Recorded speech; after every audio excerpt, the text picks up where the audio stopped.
ठाण्याच्या नौपाडा परिसरातील सहयोग मंदिर हॉल समोर असलेल्या घाणेकर उद्यानाची दुरावस्था झाली होती। बोरकर रिअॅलिटीजचे बांधकाम व्यावसायिक श्री महेश बोरकर यांनी सदर घाणेकर उद्यानाचा नूतनीकरणाचा प्रस्ताव माजी नगरसेवक सुनील जोशी यांच्याकडे मांडला। यावेळेस माजी नगरसेवक सुनील जोशी आणि महेश बोरकर यांनी ठाणे शहराचे जनसेवक आमदार संजय केळकर यांच्याकडे चर्चा केली। यावेळेस बोरकर रिअॅलिटीजचे महेश बोरकर यांनी स्वखर्चाने घाणेकर उद्यानाचं नूतनीकरण करण्यासाठी तयारी दर्शवली होती। 2 वर्षापूर्वी आमदार संजय केळकर यांच्या हस्ते या उद्यानाच्या नूतनीकरणाचा भूमिपूजन सोहळा संपन्न झाला होता। आता हे काम पूर्ण झालं असून काल या उद्यानाचं लोकार्पण करण्यात आलं।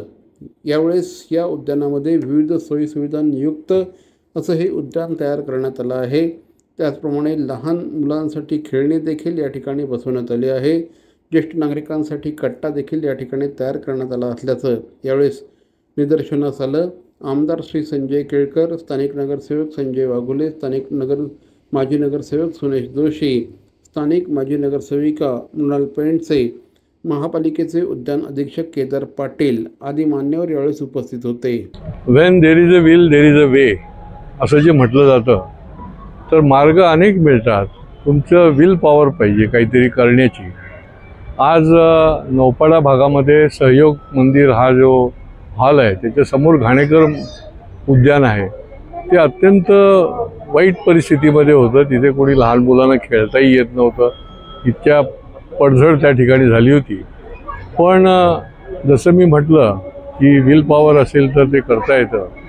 तर या शहरामधले विकासक जे आहेत, जे सामाजिक बांधिलकी जपणारे आहेत, असं महेश बोरकर कुटुंब हे पुढे आलं आणि हे पूर्ण गार्डन जे आहे घाणेकर उद्यान ज्याला म्हणतात, हे त्या ठिकाणी त्यांनी विकसित केलं आणि अत्यंत आधुनिक पद्धतीने आणि चांगल्या डिझाईन करून त्या ठिकाणी अभिनव अशी खेळणी, याची मजबूत खेळणी असतील, निकृष्ट दर्जा कुठेही नाही, उत्कृष्ट दर्जाची, आणि हा एक लोकांसमोर चांगला एक आदर्श ठेवला। आज 2 महिन्यामध्ये पावसाळ्याच्या आत त्यांनी हे पूर्ण केलेलं आहे आणि आता मुलांना सुट्ट्या आल्या, त्याच्यामुळे मुलं देखील त्या गार्डनमध्ये बागडत आहेत। हा अतिशय आनंदाचा भाग आहे।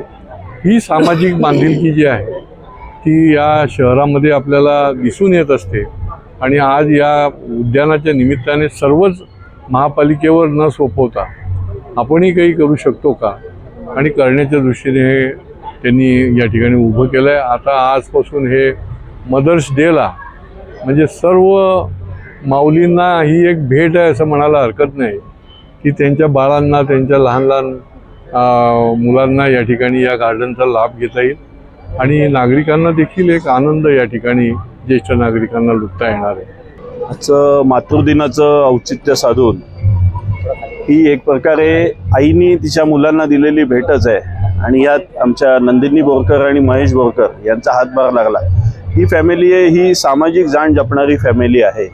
त्यांनी ऑलरेडी घंटाळी मंदिरातले गाभारे नव्याने रिनोव्हेट केले, परत इथे नाला बांधला आणि आज ही गार्डन त्यांनी स्वखर्चाने बांधून दिली। याचा निश्चित सगळ्या नौपाड्यातल्या नागरिकांना लाभ होईल आणि या निमित्ताने मी आव्हानही करतो त्यांनी लाभ घ्यावा।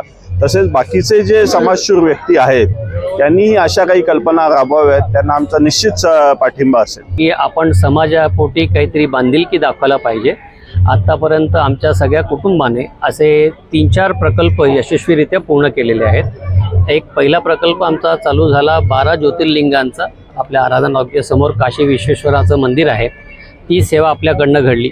आपल्या या परिसरात घंटाळी मैदान आहे, या घंटाळी मंदिराचं संपूर्ण सुशोभीकरणाचा मान मला मिळाला। नाले प्रकल्प केळकर सरांच्या कल्पनेतनं साकारलेलं, माझ्या मुलीने त्याचं डिझाईन केलेलं तो प्रकल्प आपण साकारला। हा जो उद्यानाचा प्रकल्प आहे तोही आम्ही गेल्या 2 महिन्यात अथक प्रयत्न करून तोही पूर्णत्वास आणला। माझ्या जे काही डेव्हलपर कलिग्ज आहेत किंवा जे काही उद्योगपती आहेत ज्यांच्याकडे त्यांचा CSR फंड असतो, त्यांनी अशा कामासाठी वापरावा अशी माझी त्यांना प्रामाणिक विनंती आहे। ही छोटी घटना नाही आहे, it's a very big thing. का सांगतो तुम्हाला, बिझनेस सगळेच करतात, पैसा सगळेच कमवतात, पण किती असे बिझनेसमॅन आहेत की जे कॉर्पोरेट सोशल रिस्पॉन्सिबिलिटी आपण ज्याला म्हणतो CSR, त्याच्यामध्ये समाजासाठी काहीतरी करावं म्हणून पुढे येतात. किती येतात मला सांगा. बोरकर साहेब आले म्हणजे खरोखर मोठा माणूस आहे बाबा, यांचं खरोखर कौतुक केलं पाहिजे. आणि असा एखादा बिझनेसमन जेव्हा कॉर्पोरेट सोशल रिस्पॉन्सिबिलिटीच्या रूपाने पुढे येतो आणि जेव्हा केळकर साहेब आणि वाघुले साहेब, जोशी साहेब, पेंडसे मॅडम आणि असे जे पॉलिटिशियन्स आहेत की जे डेव्हलपमेंट ओरिएंटेड आहेत आणि व्हिजन असणारी मंडळी आहे, ही जेव्हा त्यांना अशा लोकांना साथ देते आणि पाटील साहेबांसारखे ब्युरोक्रॅट्स हे जेव्हा असे एकत्र येतात ना, तेव्हा काय चमत्कार घडतो ह्याचं हे उदाहरण आहे.